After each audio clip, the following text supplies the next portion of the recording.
સમાચાર એટલે ઝડપ અને ઝડપ એટલે અમે. કવરેજમાં ક્યાંય પાછળ નહીં, હંમેશા એક પગલું આગળ.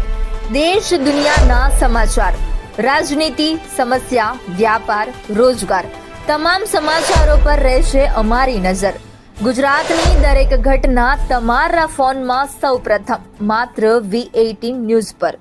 જૂનાગઢ માંગરોળ ખાતરના કાળા બજાર થતા હોવાના આક્ષેપ સાથે વિડીયો વાયરલ થયો છે.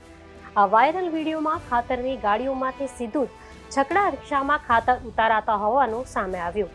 એક તરફમાં જ્યારે ખાતરની અછત જોવા મળી રહી છે, તો બીજી બાજુ ખાતરના કાળા બજારથી ખેડૂતોમાં પણ ભારે રોષ જોવા મળ્યો છે.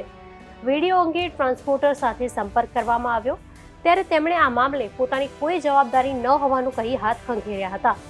ખાતરની કાળાબજારી કરનાર કોણ છે અને શા માટે નિયમિત દેખરેખ રાખવામાં નથી આવી રહી તે અંગે સવાલો ઉભા થઈ રહ્યા છે.